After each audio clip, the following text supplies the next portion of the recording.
안녕하십니까.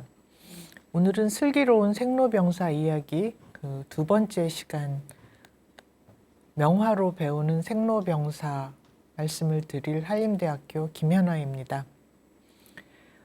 이 뒤 시간에는 이제 본격적으로 질병과 그 죽음 준비에 대한 무거운 이야기들이 나오게 되는데요. 그 전에 준비 작업으로 이제 그림을 보면서 우리 선인들은 생로병사를 어떻게 바라보았는지를 살펴보도록 하겠습니다. 제가 의학을 전공하는 사람이어서 그림에 대해서 어떤 체계적인 교육을 받은 적도 없고 그림을 잘 그리는 사람은 더더군다나 아니고 해서 이 그림 강의를 하는 것에 대해서 약간의 좀 부담은 있으나 이제 굉장히 그림을 좋아하고 그리고 이제 국내외에서 다양한 기회가 있을 때마다 이제 좋은 그림들을 사진이 아닌 이제 실물로 보는 그런 습관을 항상 가져왔고 또 이제 많은 그 공부를 했던 그런 경험을 살려서 이제 생로병사를 한번 그림으로 풀어보겠습니다. 많은 분들이 이 그림이라는 것이 인문학의 어떤 정점, 인문학의 꽃이라고 말씀을 하시는데요. 저는 거기에 상당히 동의를 합니다. 시대를 거쳐서 저희들에게 보여지는 그 수많은 명화들은 단지 그 화가들이 그 기술적인 완성도로 인한 아름다움을 구현하는 것에서 지나지 않고 이 화가들이 삶에 대한 철학이 담겨 있고 더 크게는 그 시대를 관통하는 어떤 시대상들을 바라볼 수가 있습니다. 이 방송의 시청자들이 대부분 불자님들이실 거여서요. 제가 팔상도로 시작을 하지 않을 수가 없을 것 같습니다. 저는 불자가 아니기 때문에 사실 이 절에 가더라도 탱화를 보면은 이게 무엇을 묘사를 하는 것인지 상당히 좀 잘 모르고 또 이렇게 궁금하기도 하고 따로 많은 공부가 필요하기도 합니다.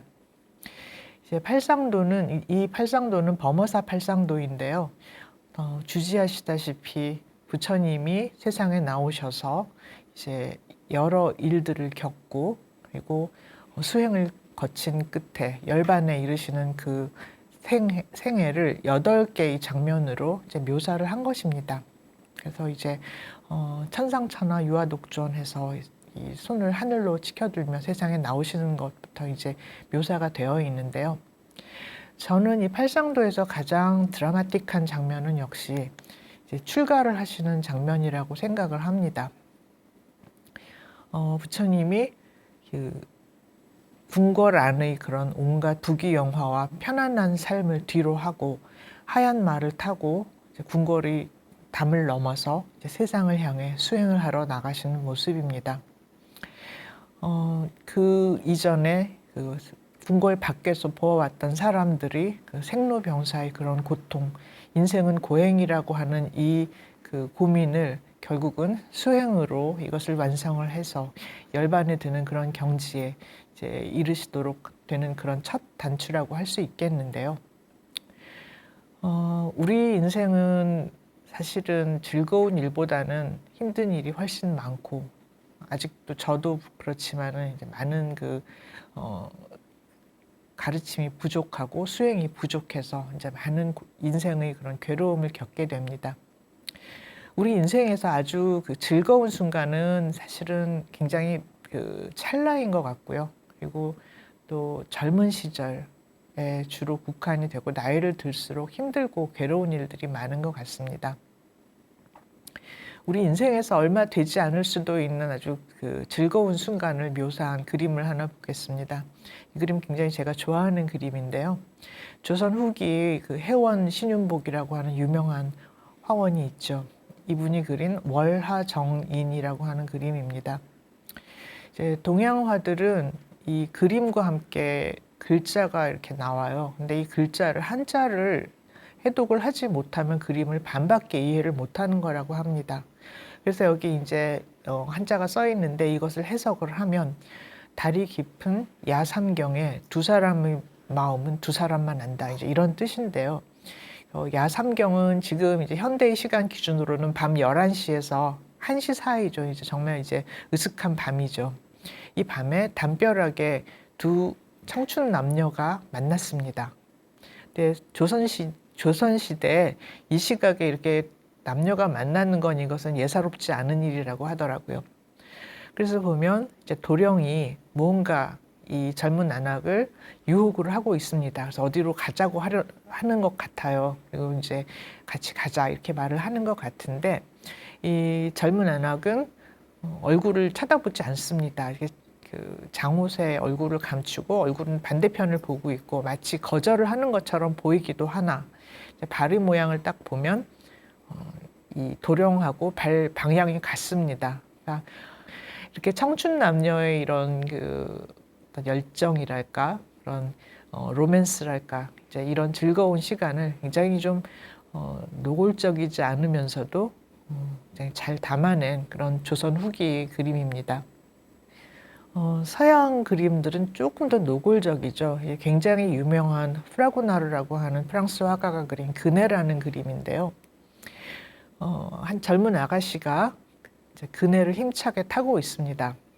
굉장히 즐거워 보입니다. 그런데 숲풀 밑에 역시 한 젊은 남성이 유혹의 손길을 뻗치고 있습니다. 이 이제 아가씨를 향해서 유혹의 손길을 뻗치고 있는데 이 두 사람은 아까 우리나라 그림에서 보여준 것처럼 이렇게 재고 이렇게 서로 눈치 보고 이런 게 없습니다. 정말 노골적이죠. 서로 좋아서 어쩔 줄 모르는 그런 표정이 다 드러나 있고 이 여성은 이제 거기다 한술 더 떠서 발을 허공으로 이렇게 휙 쳐들이니까 신발이 이제 떨어집니다. 아마 이제 이 신발을 주워가라 이제 이런 생각일 수도 있겠고요. 그래서 이 젊은이가 자신을 유혹하는 것을 아주 즐겁게 마음껏 받아들이는 이런 모습입니다. 이 그림은 로코코 화풍이라고 해서 이제 사실주의 화풍이나 이런 이 서양의 근대 화풍이 나오기 전 아주 그 극치의 그 화려함과 장식성을 특징으로 하는 그런 화풍인데 이 젊은 두 남녀의 좋은 시절을 아주 잘 묘사를 하는 그런 그림인 것 같습니다. 그런데 우리 삶에서 이렇게 아주 즐겁고 희열에 가득 찬 이런 순간은 찰나일 뿐만 아니라 모든 사람들이 항상 이렇게 희열에 가득 찬 삶을 사는 것도 아닙니다. 이 그림의 구석, 오른쪽 구석을 잘 보면 어떤 노인이 그네줄을 잡고 있어요. 아마도 이 아가씨 하인일 것 같습니다. 이 아가씨 신부는 당연히 귀족이겠죠. 이렇게 좋은 옷을 입고 이렇게 망중한을 즐길 수 있는 것은 당연히 귀족 신분일 것이고요. 이 아가씨 즐거운 시간을 도와주는 누군가가 이제 있습니다. 이 그림은 알베르 기욤이라고 하는 그 프랑스 화가가 그린 벨 에포크 시대의 파리의 한 식당 풍경화입니다. 벨 에포크 시대라고 하면 19세기 말에서 20세기 초 제1차 세계대전이 일어나기 전 그 파리의 아주 전성시기였죠. 그때 세계의 모든 재능 있는 예술가들이 모두 파리에 모여서 아주 최고의 문화 융성기를 이루었던 그런 시절이라고 할 수 있습니다. 이 식당을 잘 살펴보면 부인들은 모두 굉장히 화려한 모자를 썼고 아주 이제 성장을 하고 있습니다. 그러니까 이 사람들이 사회에서는 상층 계층에 속할 것으로 생각을 합니다. 그런데 잘 살펴보면 사람들이 모두 시선이 다른 데를 가 있어요. 예를 들어서 이 그림 앞에 있는 신사와 숙녀는 바로 그 옆에서 메뉴를 살펴보고 있는 이 군인에게 시선이 가 있습니다. 그런데 그 뒷면에 있는 많은 사람들도 역시 시선이 어딘가 다른 데를 가 있어요. 저 사람은 나와 다른 사람은 도대체 어떤 모습으로 이 식당에 나타났는가, 어떻게 하고 있나, 이거를 계속 바라봐야 하죠. 그러니까 이렇게 상층에 속한 사람들도 끊임없이 그 안에서 서로 자기들끼리 흘겨보고 저 사람은 나보다 뭘 더 좋은 걸 가졌나 질시를 하고 경쟁을 하고 하는 이런 모습을 풍자적으로 그린 것입니다. 벨 에포크 시대가 이 최고의 문화 융성기라고 알려져 있기는 하지만 사회적으로는 빈부의 격차, 그 불평등이 아주 극심했던 시기로 알려져 있습니다.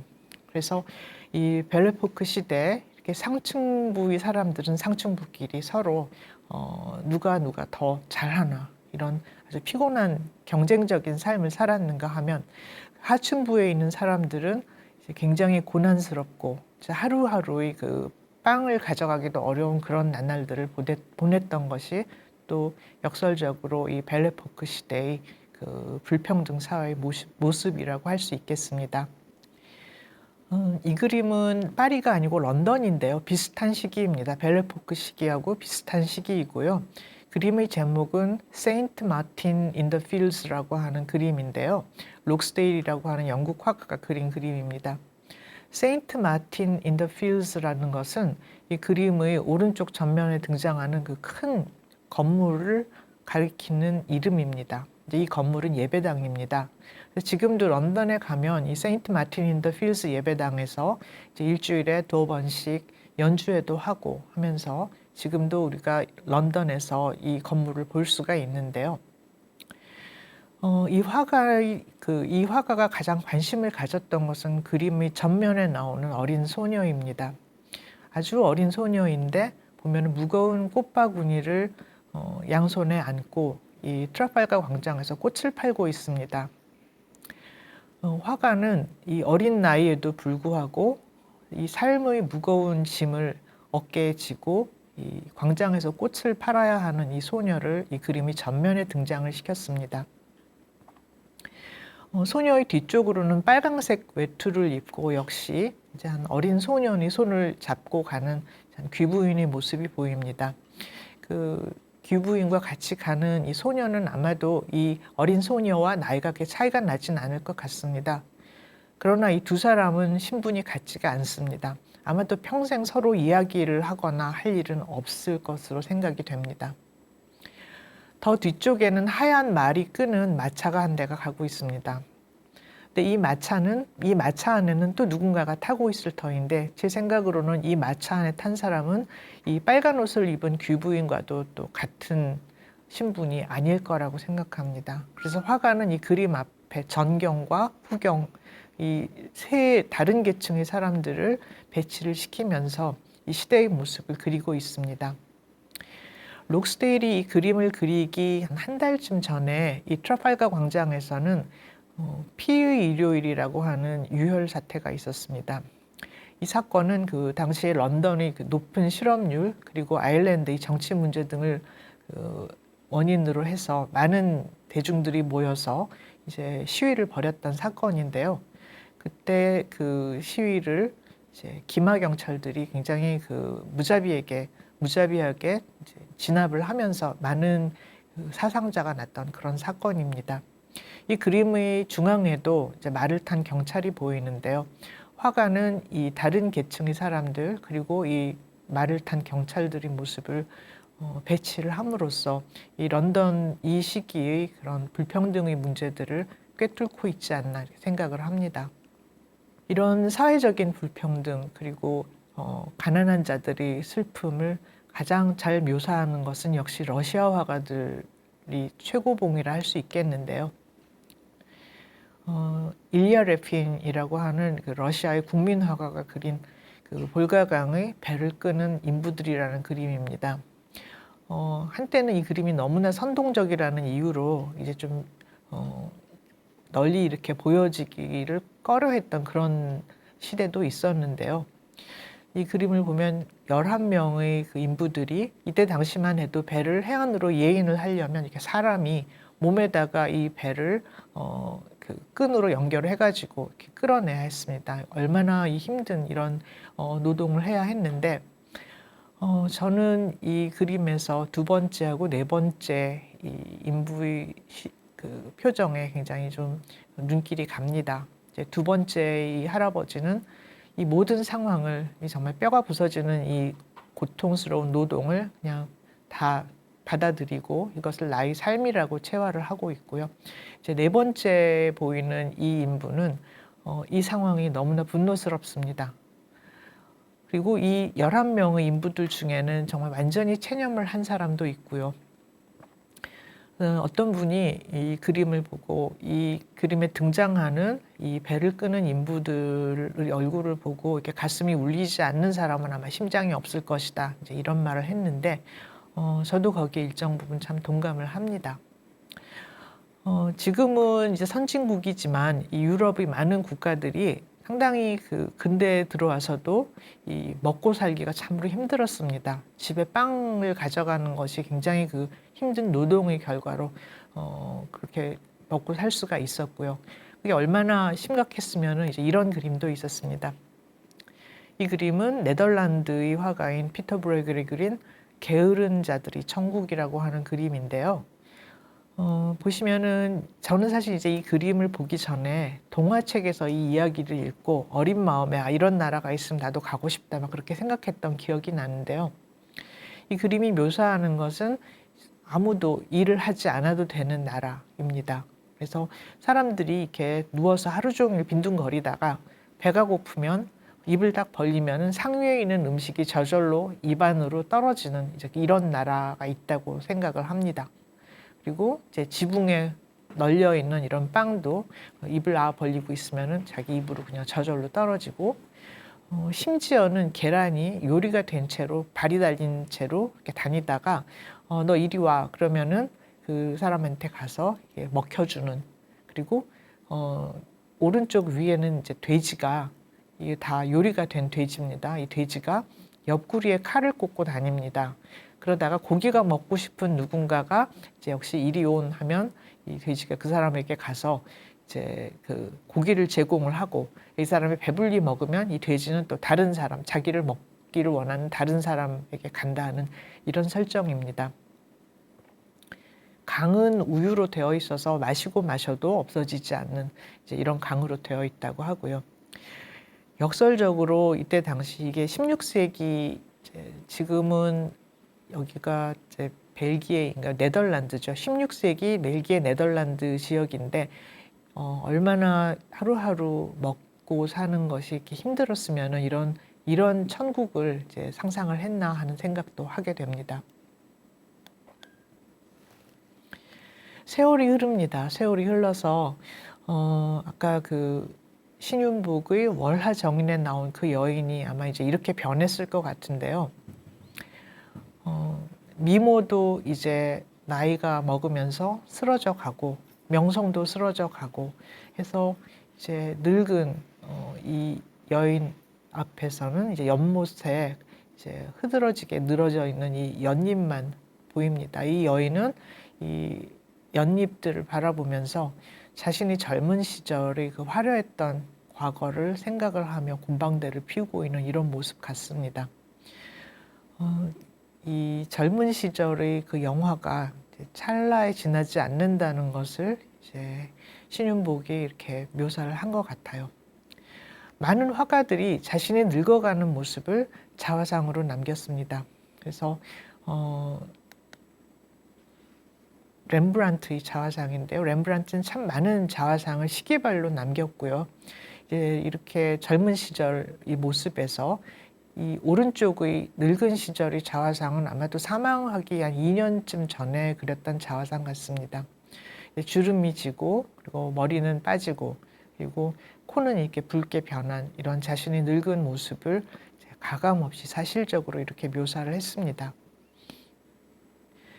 이 화가는 알브레트 뒤러라고 하는 굉장히 유명한 북유럽 르네상스를 대표하는 화가인데요. 그러니까 르네상스라고 하면 이제 이탈리아, 피렌체 쪽의 그런 예술들만을 생각할 수 있으나 이 지금의 독일, 벨기에, 네덜란드 영역의 북유럽 쪽의 르네상스도 굉장히 그 부흥을 했었습니다. 이 뒤러는 아마도 화가로서는 큰 부를 이룬 최초의 화가였을 것 같습니다. 그래서 굉장히 그 솜씨가 좋았고 실력이 좋았고 이 뒤러가 그린 이제 동물 그림, 토끼나 이런 그림들을 보면 터럭 하나하나가 다 이렇게 살아있는 것처럼 보이는데요. 그래서 이렇게 뛰어난 실력을 가지고 있었기 때문에 유력가들로부터 굉장히 많은 그림 주문을 받았고 이제 화가로서는 굉장히 큰 부를 일굴 수가 있었습니다. 그래서 자신의 전성기에 이제 이런 자화상, 왼쪽에 있는 이런 자화상을 남겼는데요. 보면 얼굴이 예수 그리스도 얼굴입니다. 그러니까 이때 당시만 해도 르네상스라 하더라도 이제 그 종교의 영향을 무시를 할 수 없었던 이 시기이고 어찌 보면 예수 그리스도의 얼굴과 자신의 자화상을 병치를 시켰다는 것은 신성모독으로도 받아들일 수 있는 그런 상황일 수 있는데 아주 자신 있게 자신의 얼굴을 예수 그리스도처럼 이렇게 그렸고요. 이제 옷도 이 당시에 아주 최고의 귀족들만 입을 수 있는 이런 비싼 모피를 입고 이렇게 자신의 그 전성기를 뽐내는 이런 자화상을 그렸죠. 그러나 이렇게 부유하고 성공한 화가라 하더라도 역시 세월의 흐름을 비껴갈 수는 없습니다. 뒤로 이제 말년의 자화상을 보면 주름지고 늘어진 자신의 몸을 역시 그 사실적인 필치로 아주 정확하게 그려내고 있습니다. 요즘도 그런 경향이 있는데 이 늙음은 남성과 여성에게 같이 다가오지를 않습니다. 그 옛 그림들에서 특히 서양의 옛 그림들에서 나이가 든 여성들은 모두 마귀알몸으로 묘사가 되는 경우가 많아요. 왼쪽의 그림 같은 경우가 대표적인 경우인데 똑같이 나이가 들어도 여성에서는 나이가 들면은 그것이 악하고도 연관이 되는 그런 경향이 있어서 굉장히 좀 서글프다는 생각이 들고요. 현대에 들어와서도 그게 크게 달라진 것 같지는 않은 게 현대에서도 여성들이 더더욱 더 젊게 보이려고 그냥 많은 노력을 합니다. 이제 오른쪽의 사진은 이제 미국의 그 사진 작가인 신디 셔먼의 작품인데요. 보면 나이를 먹고서도 진한 화장을 하고 어떻게 해서든지 그 아름다움을 유지하려고 애를 쓰는 그런 여성의 모습을 좀 시니컬하게 묘사를 하고 있죠. 그래서 이거 보면은 굉장히 좀 슬프다는 생각이 듭니다. 이제 병에 대한 이야기를 어떻게 풀어나갈까 생각을 하다가 화가가 병에 걸렸을 때는 그림이 어떻게 변하는지 이 이야기를 한번 하면은 좋을 것 같아서 이제 몇 명의 큰 병에 걸렸던 화가 이야기를 하겠습니다. 너무나도 유명한 그 인상파의 대가인 클로드 모네의 수련 그림이죠. 모네는 파리 근교의 지베른이라고 하는 마을에 집을 얻어서 이제 그곳의 정원을 아름답게 꾸미고 이 정원을 이제 여러 개의 그 풍경화로 남겼습니다. 그래서 이 수련 그림이 그 대표작이라 할 수 있겠고요. 그 정원 안에는 이렇게 일본식의 아치가 있는 이런 다리도 있었습니다. 그래서 이 아치가 있는 이 연못을 배경으로 모네는 굉장히 많은 그림을 남겼습니다. 그런데 시간이 지나면서 모네의 그림이 조금씩 바뀌기 시작합니다. 이렇게 조금 필치가 거칠어지기도 하고요. 그리고 더 세월이 지나면 이게 어디가 다리였고 어디가 연못인지 실체를 알아볼 수 없는 이제 이런 그림들이 나오기 시작을 합니다. 이 그림은 우리나라에도 그 안과병원에 가면 굉장히 많이 걸려 있어요. 그래서 이제 모네가 백내장에 걸려서 이 초기에는 이렇게 정밀하고 이렇게 정교하게 그렸던 그림이 눈이 안 보이니까 이렇게 이제 막 그렸다. 그래서 백내장 수술을 받아야 한다. 이제 이런 선전을 하는 것도 제가 본 적이 있습니다. 근데 그건 사실은 아닙니다. 사실은 모네가 눈이 시력이 좋았던 시절에도 그림을 이렇게 형체를 알아볼 수 없이 이렇게 그렸던 그런 그림들이 많이 남아 있고요. 모네는 어떤 풍경화나 이런 그림을 그릴 때 이것을 있는 그대로 화폭에 담아내는 것에 대해서 굉장히 좀 그 의문을 가지고 있었고 다른 방향으로 그림을 그리는 것에 대해서 굉장히 고민을 했었습니다. 그래서 빛이 쬐는 방향에 따라서 오는 그런 느낌들 이런 것들을 담아내려고 굉장히 노력했고 눈이 나빠져서 그림이 이렇게 변한 것은 아닙니다. 그 결과로 모네는 현대의 추상화로 이어지는 그런 아주 그 중요한 역할을 한 대가로서 자리를 잡게 되죠. 그런데 정말 몸이 아파서 그림이 변한 화가들도 있습니다. 역시 모네하고 비슷한 시기에 활동을 했던 르누아르인데요. 우리가 좋아하는 많은 명작들을 남긴 르누아르인데 르누아르는 그 류마티스 관절염을 심하게 앓았습니다. 제가 전공이 류마티스 내과이다 보니 이제 저희도 이제 르누아르 이야기를 많이 하게 되는데요. 보시면 르누아르의 말년의 사진을 보면 이제 의자에 앉았는데 왼손으로 의자 손잡이를 쥐고 있는데 보면 이 왼손이 펴 있는 상태임에도 불구하고 마치 주먹을 쥔 것처럼 이렇게 보입니다. 손이 변형이 다 진행이 돼서 이걸 의학적인 용어로 이제 아탈구라고 이야기를 하거든요. 관절과 관절 사이가 빠졌다고 표현을 하는데요. 그래서 이제 이렇게 손이 많이 변형이 되고 손가락들은 다 이제 옆으로 이렇게 휘어가는 이런 이제 변형이 진행이 됐습니다. 그래서 말년에는 손의 변형 때문에 제대로 그림을 그릴 수 없으니까 이제 손에 붓을 손에다 묶었습니다. 그렇게 하고 이제 오래 앉아서 오래 서서 그림을 그릴 수 없으니까 휠체어에 앉아서 이제 그림 작업을 했습니다. 그러면서 르누아르의 그림이 이제 변하기 시작을 합니다. 이제 왼쪽의 그림은 너무나도 유명한 그 두 자매라고 하는 그림입니다. 이 아름다운 색채와 그리고 또 이 그 이파리와 꽃의 묘사들은 정말 아름다운 작품이라는 말밖에는 할 수가 없는 그런 작품인데요. 이렇게 정교하고 아름다운 그림을 그렸지만 르누아르의 말기에는 이제 그림이 오른쪽처럼 이렇게 거칠게 변해갑니다. 이 두 자매라고 하는 그림에 대해서 여담을 말씀을 드리면 이 그림이 시카고에 있는 아트 인스티튜트에 있거든요.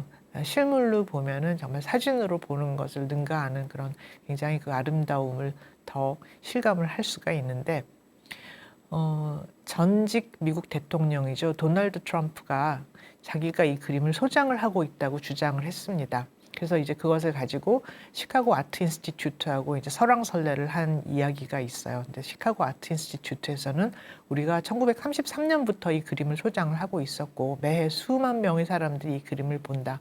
이제 이렇게 반박을 했습니다.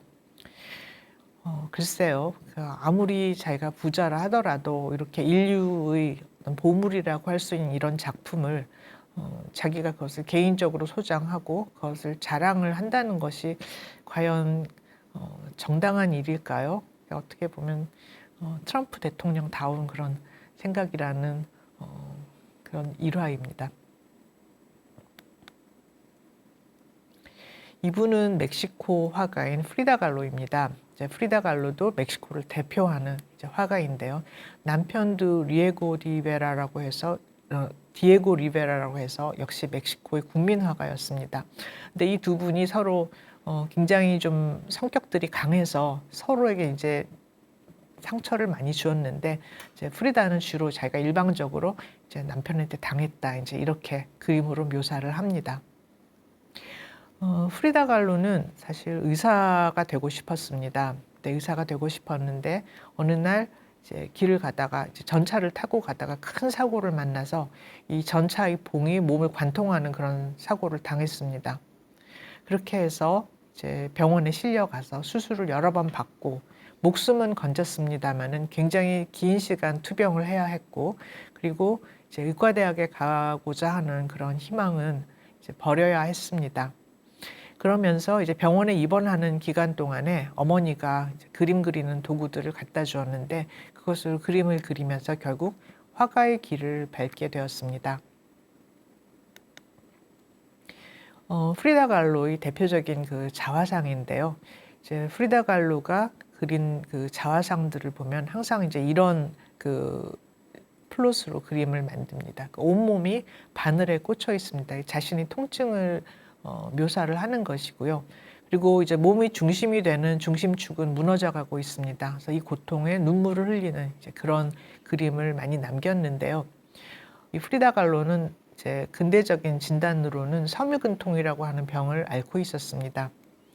이 섬유근통은 어떤 극심한 스트레스를 겪고 난 다음에 이제 그 예를 들어서 프리다 kahlo처럼 큰 사고로 이제 목숨을 잃을 뻔했던 그런 일이 있고 나서 이제 그 상처들은 치유가 어느 정도 되었으나 이유 없이 이제 온몸이 아픈 통증을 느끼는 그런 질환입니다. 그래서 프리다 kahlo는 평생을 이 섬유근통으로 고생하고 통증으로 고생을 하면서 이제 많은 그 통증을 묘사하는 작품들을 남겼습니다. 이 사람은 뭉크인데요. 에드바르 뭉크인데요. 에드바르 뭉크가 굉장히 그 가정 환경이 이제 여러 가지 어려움을 많이 겪었다는 것도 알려져 있습니다. 뭉크의 아버지는 알 수 없는 무슨 지금은 이제 진단을 알 수는 없지만 분명히 이제 어떤 정신질환을 앓고 있었다고 하고요. 근데 뭉크는 평생을 자기 아버지 그 병이 자기에게 옮겨졌다는 그런 고민을 하고 살았습니다. 거기에다가 뭉크의 그 형제들은 결핵을 앓고 어린 나이에 죽는 그런 일들이 있었습니다. 뭉크가 지금으로서는 어떤 병을 앓고 있었는지 정확히 알기는 어려우나 뭉크도 평생을 우울증과 환각 그리고 어떤 불안장애 이런 증상으로 굉장히 고생을 했고요. 이제 이 스케치는 자기를 치료해주는 자콥슨 박사라고 하는 사람의 모습을 그린 뭉크의 스케치입니다. 그래서 뭉크의 글을 보면 내가 태어나는 날부터 공포와 슬픔과 죽음의 천사는 내 옆에 있었다. 이제 이런 말을 하고 있습니다. 그러나 그런 아픔을 이런 그림, 이런 우리에게도 너무나 친숙한 이런 그림으로 승화를 할 수가 있었죠. 현대는 불안장애와 공황장애가 굉장히 범람하는 시대입니다. 그런데 뭉크는 벌써 일찌감치 이 자신의 불안을 이런 그림으로 담아냈습니다. 하늘도 흔들리고 땅도 흔들리고 어찌해야 할지 모르는 이런 불안한 마음을 이런 명화로 만들어냈고요. 뭉크의 그 1살 위 누나가 이제 결핵을 앓고 있었습니다. 그런데 이제 이 누나가 15살까지 이제 살다가 죽었는데 이 그림은 그 병을 앓고 이제 회복될 가망이 없는 이런 병을 앓고 침상에 있는 누나 옆에서 이제 고통스러워하는 어머니의 모습을 그렸습니다. 이제 아픈 아이라고 하는 그림인데요. 이 뭉크 가족의 이런 고통스러운 삶이 그림에서 잘 전달이 되죠. 뭉크가 평생을 그런 정신질환과 어려움을 겪고 그렇게 살았지만 뭉크는 80세까지 장수를 했습니다. 그래서 그 어려운 시기들을 많은 예술 작품으로 승화를 하고 지금까지도 우리에게 그 마음의 위로를 주는 그런 많은 명작들을 남겼죠.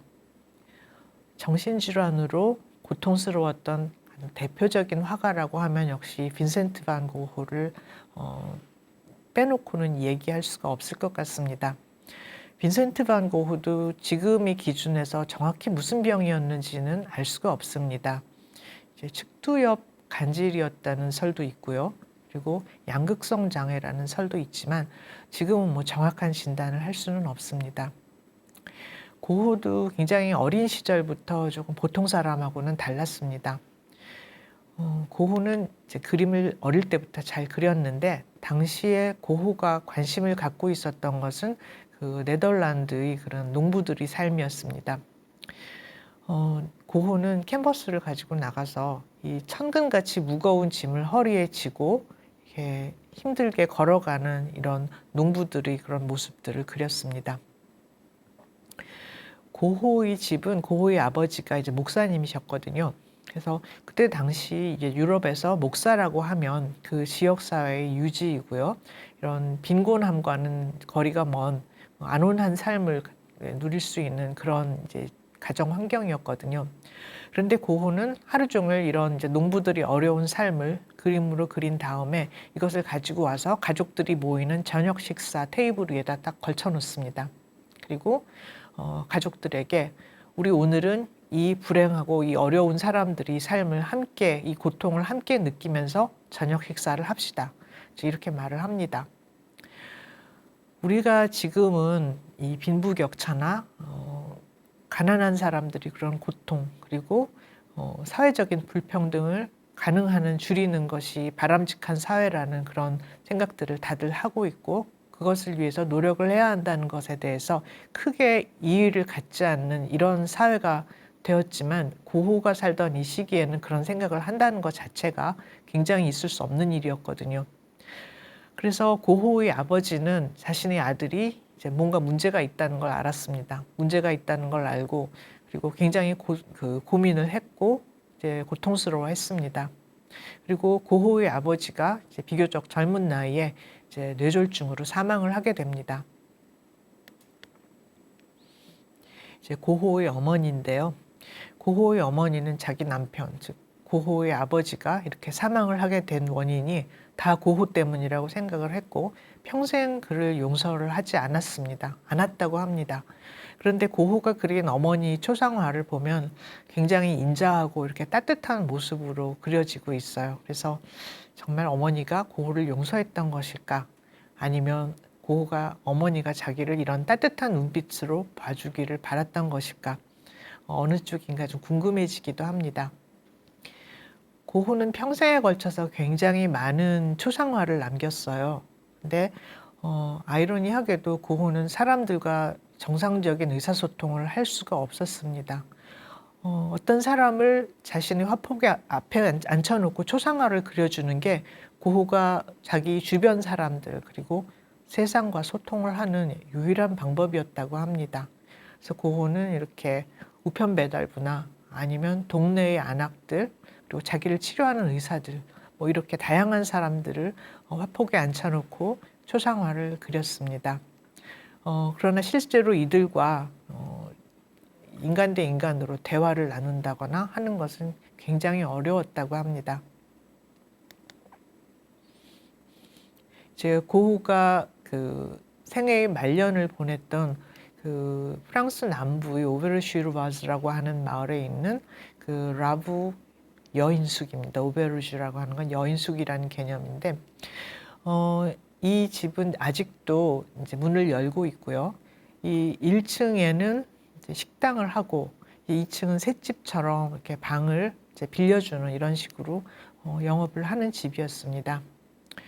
고후는 이 라부 여인숙의 2층에서 죽을 때까지 생활을 했고, 이제 고후가 하루에 유일하게 말을 하는 거는 아침에 일어나서 이 1층에 내려와서 이 여인숙의 딸에게 아침 주세요 하는 이 말이 고우가 하루 종일 했던 유일한 말이라고 합니다.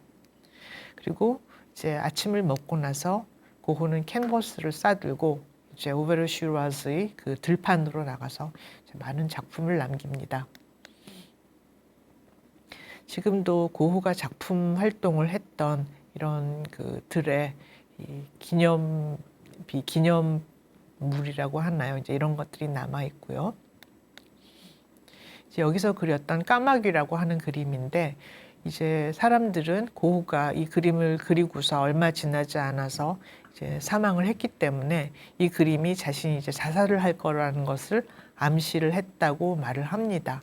이렇게 까마귀가 이렇게 전면에 등장하는 이런 조금 암울해 보이는 이런 그림을 그리고 고흐는 이제 얼마 안 있어서 사망을 하는데요. 그런데 이제 최근에 이 고흐가 사망을 한 것에 대해서 또 다른 가설들이 나오고 있습니다. 그때 그 고흐가 이제 총상을 입었는데 이것이 도저히 자기가 자신을 쏴서는 나올 수 없는 위치에 생긴 총상이라고 합니다.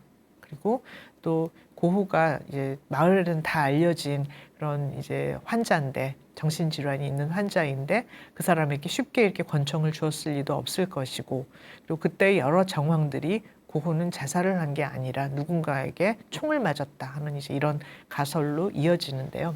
이제 범인은 또 그때 당시에 파리에서 이제 방학을 맞아 오베르슈르와즈로 이제 놀러 온 그 부잣집 그 총각들, 좀 불량기도 있고 이런 사람들이 이제 이 말도 안 하고 그림만 그리고 좀 이상하잖아요. 고흐를 보고 이렇게 놀리고 하다가 장난이 살인이 되었다는 이제 이런 가설이 나오는 걸 봤습니다.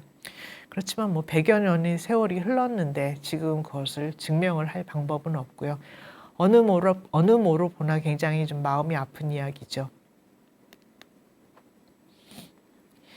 고흐에게는 테오라고 하는 동생이 있었습니다.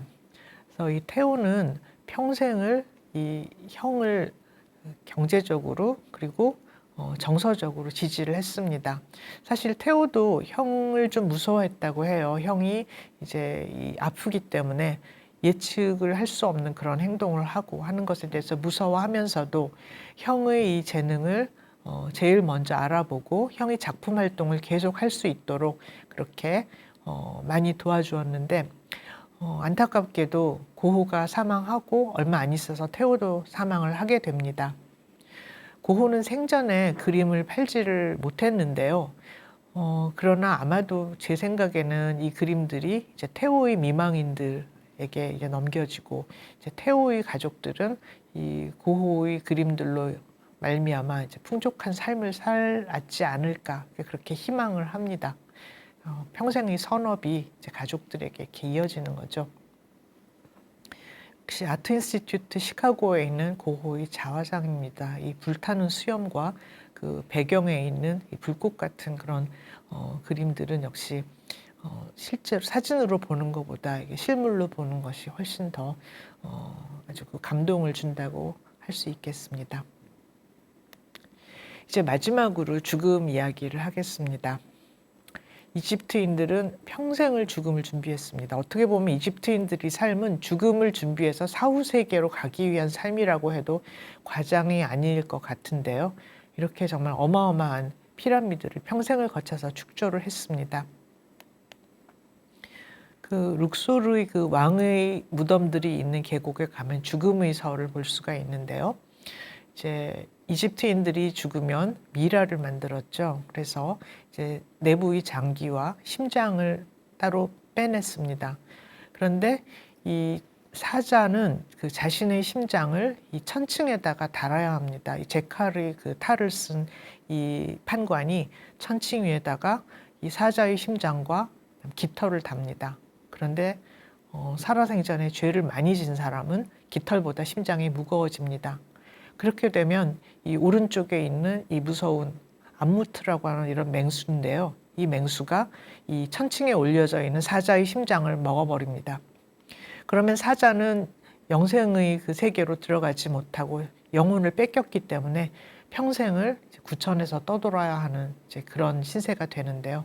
그래서 너의 영혼은, 너의 심장은 깃털보다 가벼운가라는 것이 이집트인들이 그 삶에 있어서 자신이 이제 죽은 후에 어떻게 될지를 가늠하게 되는 그런 길잡이였다고 생각을 합니다. 죽음과 삶이 항상 같은 것이라는 그런 깨달음은 많은 서양의 그림들에서 나타나는데요. 이런 바니타스 정물화 같은 것이 대표적인 것입니다. 이제 아름다운 꽃이 있고 보석이 있지만 한쪽에는 시들어가는 꽃과 함께 이제 해골이 있습니다.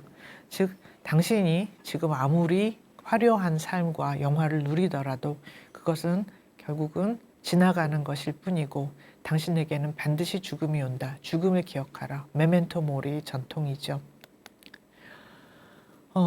이 유명한 대사들이라고 하는 그림인데요. 심지어는 이런 권문세가들이 그림을 그리면서도 한쪽에는 이제 해골을 배치했습니다. 이 바닥에 보이는 이 물체는 정면에서 보면은 잘 보이지 않는데 약간 사선으로 돌아가서 보면 해골의 그런 영상이 떠오르는 이런 아나몰피 기법으로 그린 이제 그림입니다.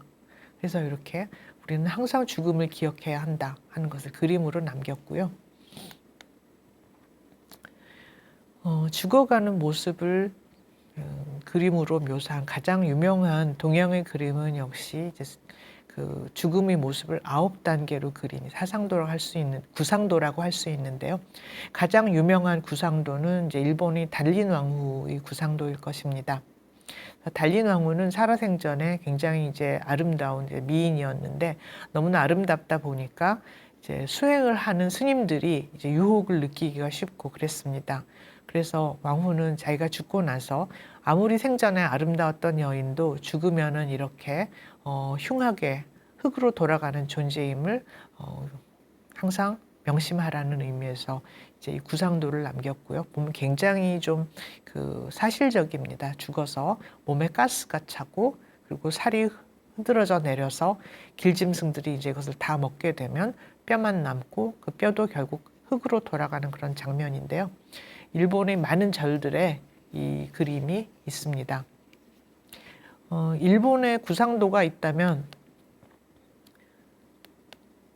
이거는 이제 현대 작가인 다미안 헐스트가 나름대로 또 이것을 해석한 작품이라 생각을 하는데요. 천년이라고 하는 작품입니다. Thousand Years라고 하는 작품인데 이 그림은 이제 유리 쇼케이스 안에 왼쪽에는 죽은 소의 머리를 놓고 그다음에 오른쪽에는 하얀 박스를 놓았는데 이 박스 안에는 구더기들이 있습니다. 근데 이제 이 구더기들이 파리로 이제 변신을 하게 되면 이 구멍을 통해서 나와서 또 유리에 뚫린 구멍을 통해서 이 소 머리가 있는 쪽으로 옮겨갑니다. 그래서 이 소 머리로부터 영양분을 섭취를 하고 다시 이제 이 하얀 박스로 돌아가면 알을 낳고 다시 구더기가 돼서 이 소 머리가 모두 소멸을 할 때까지 이 전시가 계속이 됩니다. 재미있는 거는 이 소 머리 위에 전기 충격기가 있어요. 그래서 파리 중에서 일부는 돌아가다가 여기 걸리면은 그냥 즉사를 하게 되는 이제 이런 장치도 마련해 놨고요. 그래서 다미안 홀스트가 이 작품을 통해서 좀 엽기적인 작품이라고는 할 수 있는데 이 작가에는 항상 그 죽음이라는 테마가 흐르고 있습니다. 그래서 우리 삶은 죽음과 하나다라는 그 이야기, 그리고 죽음은 찰나적으로 다가올 수도 있는 것이다. 이제 그 이야기를 작품에 담고 있는 것 같습니다. 제가 준비한 내용은 여기까지입니다. 그래서 오늘 그 세계의 동서고금의 많은 명화를 보고 우리 생로병사를 한번 돌이켜 볼 수 있는 시간이 되었으면 좋겠습니다. 감사합니다.